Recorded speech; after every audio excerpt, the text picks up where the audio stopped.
Good morning না বলে বলো গুড ইভিনিং। কয়টা বাজে? যে এত এত টাকা তুমি প্রতি মাসে কিভাবে কোথায় উড়াচ্ছ? তো সিরিয়াসলি তুমি এই সিলি ম্যাটার নিয়ে আমার সাথে কথা বলার জন্য ঘুমটা ভাঙা। নিজের যোগ্যতা অর্জন করে দেখাও। মানে মানে হলো যে তোমার ক্রেডিট কার্ডের পুরো বিলের শুধু খুচরো টাকাটা, অর্থাৎ আর যদি না পারো আমি আমার সমস্ত প্রপার্টি একটা ট্রাস্টকে দান করে দেবো। আমি চাই না আমার এই কষ্ট। আমার দুটো শর্ত আছে। প্রথমত হলো তুমি এই কাজ করার জন্য তোমার বন্ধু বান্ধব আত্মীয় স্বজন কারো কাছ থেকে কোনো হেল্প, তোমাকে এই পুরো টাকাটাই সম্পূর্ণ নিজের যোগ্যতা অর্জন করতে হবে। তোমার হাতে সময় থাকছে 2 মাস। আর প্রিলিমিনারি ইনভেস্ট প্রথম পা রাখি তখন আমার পকেটে 100 টাকা ছিল, আর আমি তোমাকে 10,000 দিচ্ছি।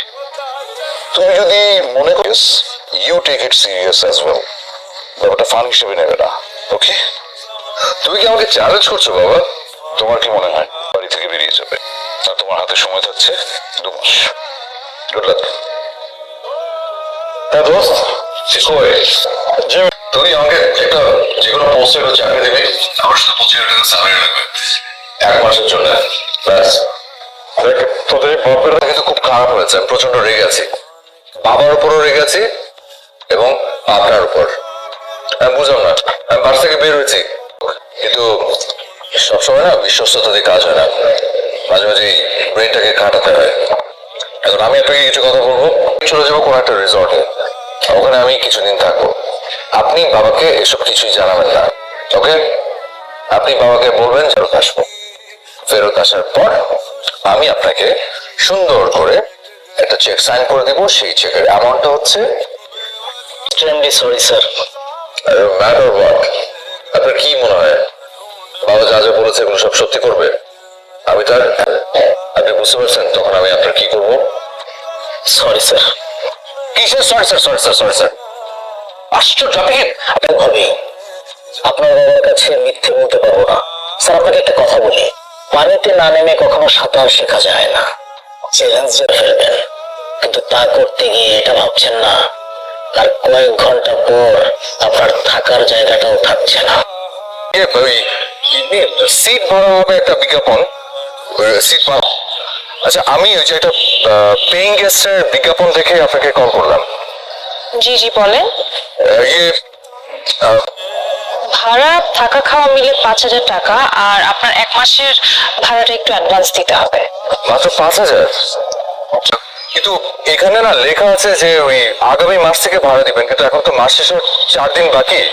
তো আমি আসলে একটু ঝামেলা পড়েছি। আপনি কি করেন? আমি আসলে কিছু করি না, মানে বেকার। ও, কিছু মনে করবেন না ভাই, কিন্তু আসলে আমি কিন্তু ভদ্র ফ্যামিলির ছেলে, আমি কোনো ঝামেলা করবো না। আমি অ্যাডভান্স দিয়ে উঠবো, ঠিক আছে? মানে একটু ঝামেলা পড়ে গেছি তো।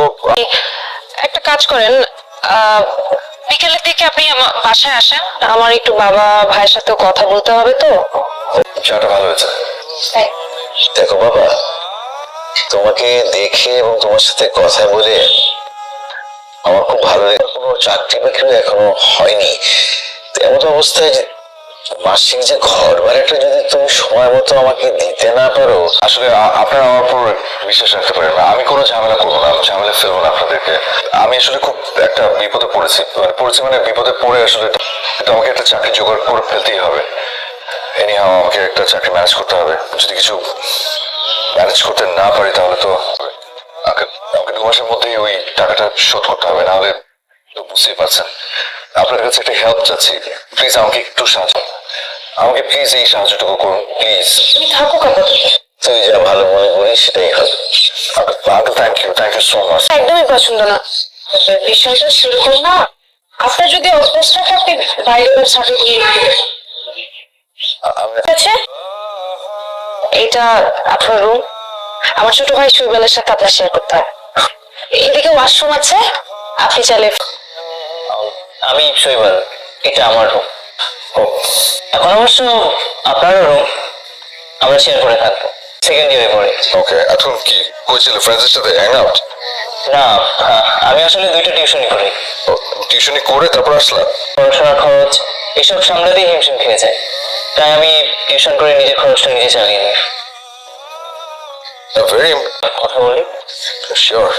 মানি ব্যাগটা ওভাবে বাইরে রেখেন না। শিশির ভাইয়ের হাত টানি স্বভাব আছে, টাকা দেখলে নিয়ে যায়। কিন্তু আপনার মনে খেতে একটু কষ্ট হচ্ছে। না না এখন ঠিক আছে, আমি তো সবসময় এগুলোই খাই। আমি আর বেগুন জীবনে খাইনি, মানে এরকম স্বাদের বেগুন ভাজা খাইনি কখনো। এটাই তো করেছে। ভাইয়া তুই আপুর রুমে কি করছিলিস? তুই ছোট মানুষ এত কথা বলছিস লেখা? আচ্ছা তুই আপুর ব্যাগটা চেষ্টা করো। স্যার আমি রিয়েলি সরি স্যার। স্যার আপনি আমাকে রিকোয়েস্টটা করেন না। আপনার বাবা যদি জানতে পারে স্যার আমাদের জন্য সমস্যা হয়ে যাবে। বাবা জান, মানে একটা কোনো কাজ ম্যানেজ করে দাও, আমি জাস্ট টাকাটা নিবো, বাস বের হয়ে যাবো, দ্যাটস ইট। স্যার আমি রিয়েলি সরি। আমি মনে রাখবো এটা। বাবা তোরে একটা টাকা দিবে না, আর আমার সাথে ব্যবসা করবি। হারুনকে আমি চিনি না। হারুন কি কিসের ব্যবসা করে যে 2 দিন পর পর হারুন রাত খাটতেছি সংসারে যা টাকা কামাই করতে, তো লজ্জা করে না? তুই নেশা করে সব টাকা পয়সা উড়াস, তুই প্রতিশোধ লাভ পাইছিস না? শোন, আমরা কই না গলায় টাকা দিয়ে তোর টাকা বের করবো। কি করবি তুই? কি করবি বলে? কি করবি?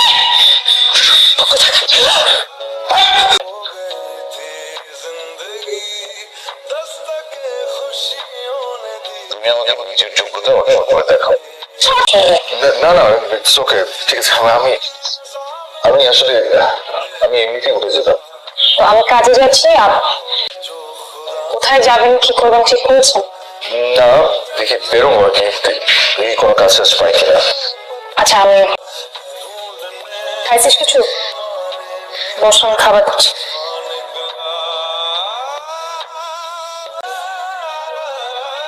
ঘুমাচ্ছেন? না কোচ ওই একটু টায়ার্ড লাগছে আর কি, ওই সারাদিন ধরে। ও থ্যাংক ইউ। শোন, কথা হয়েছে? কি বললো? হয়ে গেছে মনে হয়। চাকরিটা হয়ে এমন অনুভবে আমার টাকাটা উঠে গেছে, থ্যাংক ইউ আপনাকে অনেক। যাক ভালো হলো, তাহলে তো আপনার বাবার জমিটা আপনি এখন ছাড়িয়ে নিতে পারবেন। কোন জমি? আপু তো কোথায়?